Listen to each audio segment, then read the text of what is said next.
আসসালামু আলাইকুম রহমতুল্লাহি ওয়া বারাকাতু। অসুস্থ শরীর নিয়ে ভিডিও করছি, চোখের নিচে অ্যালার্জিতে ফুলে গেছে, তাই পুরো ভিডিও দেখলে অবশ্যই আপনাদের প্রতি কৃতজ্ঞ থাকবো।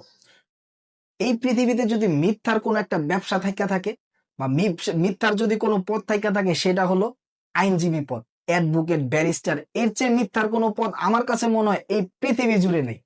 এই যে কিছুদিন আগে বাংলাদেশের সবচেয়ে চাঞ্চল্যকর একটা ঘটনা, এই যে রামিসা নামে এক ছেলেকে মেয়েকে ধর্ষণ করে হত্যা করা হলো, সেটা আমরা কিন্তু সবাই জানি।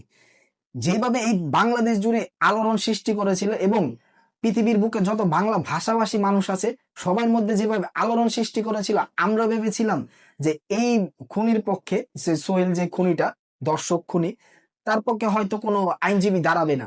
কিন্তু সবাইকে অবাক করে একজন আইনজীবী কিন্তু তার পক্ষে দাঁড়িয়ে গেছে। তার নাম অ্যাডভোকেট কালিমুল্লাহ, যিনি কিনা বাংলাদেশ সুপ্রিম কোর্টের একজন আইনজীবী। কয়েকদিন আগে এই যে খুনে দর্শক সোহেলের একটি ভিডিও ভাইরাল হয়েছে, যেখানে তিনি বলছেন যে আমি ধর্ষণ করেছি, আমি খুন করি নাই, খুন আরেকজনের নাম তিনি বলেছেন। তো এই অ্যাডভোকেট কালিমুল্লাহ তিনি আবার বলতেছেন, যেখানে মানে খুনি নিজে বলতেছে যে আমি ধর্ষণ করেছি, সে নিজে বলছে, ভিডিও দেখেছেন। সেখানে এই অ্যাডভোকেট কালিমুল্লাহ সে আবার বলতেছে যে না, দর্শনের যে ব্যাপারটা এটা তো প্রমাণিত হয়নি। চিন্তা করতে পারেন কত বড় একটা মিথ্যার একটা পথ। যে যত বড় মিথ্যাবাদী, সে তত বড় আইনজীবী, সে তত বড় অ্যাডভোকেট, সে তত বড় ব্যারিস্টার। মানে পথটাই মিথ্যার পথ। কোন ছোট মানে বাচ্চারা যদি আমার এই ভিডিও দেখে থাকো, তাহলে আমি বলবো যে এই পথে ভাই যাওয়ারই দরকার নাই। নাম করবা, তোমার ট্যালেন্ট অন্য দিক দিয়ে তুমি ট্যালেন্ট খুঁজে নাও, এই পথে যাওয়ারই দরকার নেই। এই মিথ্যা বললা, এই টাকা অর্জন, এই সত্যরে মিথ্যা, মিথ্যারে সত্য। তারপরে একজন মানে একজন ভালো মানুষকে ফাঁসির কাস্টডিতে নিয়ে যায়, বাবার একজন ফাঁসির কাস্টডিকে মানুষকে একদম সসম্মানে মুক্ত করে নিয়ে আসবা, এই পথে ভাই যাওয়ারই দরকার নেই। তোমার ভিতরে ট্যালেন্ট আছে, তুমি ইঞ্জিনিয়ার হও।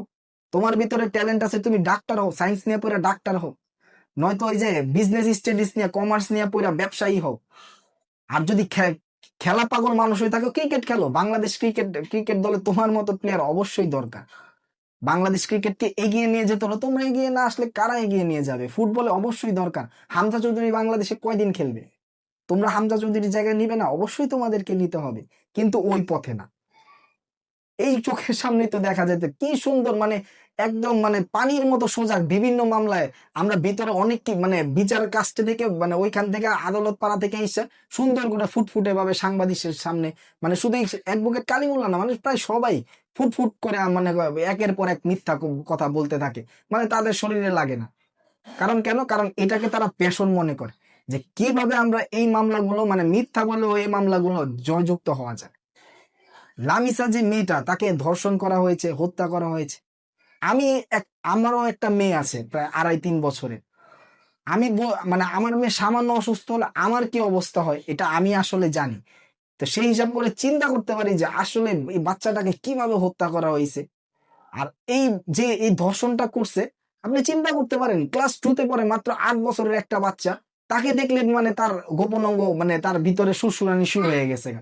তাকে মানে তাকে রেপ করতে হইব, দর্শন করতে হইব, তার গোপন অঙ্গ দাঁড়ায় গেছে, আবেগ দাঁড়ায় গেছে। চিন্তা করতে পারেন কত বড় নোংরা মন মানসিকতার মানুষ। এটা এই এই বাচ্চারা করতে পারছে। আরো বাচ্চা বাংলাদেশে আছে না? শুধু এই লোকটা না, এরকম মন মানসিকতার মানুষ এখন পুরো বাংলাদেশ ব্যাপী ছড়িয়ে আছে। আর এটার জন্য দায়ী কিন্তু বাংলাদেশ সরকার, যারা বিগত দিনে বাংলাদেশকে যারা পরিচালনা করে গেছেন, যারা ভারতীয় সংস্কৃতিকে অ্যাভেলেবেল করে দিয়েছেন আমাদের সংস্কৃতি থেকে। ভারতীয় মেয়েরা যেমন বিভিন্ন জায়গায় দেখা যায় যে উড়না ছাড়া রাস্তায় চলাচল করে, এই সংস্কৃতি এখন আমাদের বাংলাদেশে চলছে। এখন বাংলাদেশি মেয়েরা উড়না ছাড়া চলাচল করে। কারণ কেন? কারণ ভারতীয় সংস্কৃতিকে তারা বিভিন্ন ভাবে ফলো করছে। ভারতীয় সংস্কৃতিকে এই যে বিভিন্ন যে মুভিগুলো আছে, যে নায়কের মুভি হোক, যে মুভি হোক, আপনি কোন মুভি আপনি আপনার বাবার সাথে বসে দেখতে পারবেন না। এরকম মানে সামান্যতম হলো যৌন উত্তেজনামূলক সিন আপনাকে দেখান, সেটা আপনি আপনার বাবার সাথে, আপনার মার সাথে বসে আপনি উপভোগ করতে পারবেন না। আর সেই ধারাই কিন্তু এখন ওই যে ভারতীয় বাংলা ছবি হচ্ছে, সেই ধারাই এখন বাংলাদেশের ছবি পর্যন্ত এরকম ভাবে হচ্ছে। সেই ছবিগুলোতে দেখাচ্ছে, বলিউডের যে ছবিগুলো, যে প্রেমিক প্রেমিকা বিবাহ ছাড়াই তারা একসাথে থাকছে, তারা ওয়ান নাইট স্ট্যান্ড করছে, বিভিন্ন রুমে যায় তারা রুম ডেট করছে, জন্ম মিলন করছে। এইগুলা দেখতে দেখতে এখন আমাদের দেশেও এরকমটা হয়ে গেছে। ছেলে পেলেরা রিলেশন থাকা অবস্থায় মানে বিভিন্ন জায়গায় যায় তারা টাইম স্পেন্ড করছে, আবার রিলেশন ছাড়াও তারা ভালো লাগতেছে তারা যৌন মিলনে আবদ্ধ হচ্ছে। অ্যাভেলেবেল এখন আমাদের বাংলাদেশে এখন সেটা ভরে গেছে। এটার দায় কিন্তু এই ভারতীয় সংস্কৃতি বাংলাদেশে অ্যাভেলেবেল করার জন্য। আর এটা কারা করেছে? বিগত সরকার গিলা করেছে।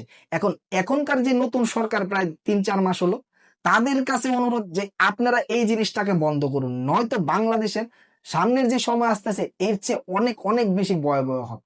আজকের ভিডিও এই পর্যন্তই। আল্লাহ আপনাদের সকলকে সঠিক বুঝার তৌফিক দান করুক এবং আমাদের সকলকে আল্লাহ ফিতনা থেকে রক্ষা করুক এবং এইসব ভারতীয় সংস্কৃতি থেকে আমাদের রক্ষা করুক। আসসালামু আলাইকুম ওয়া রাহমাতুল্লাহি ওয়া বারাকাতুহু।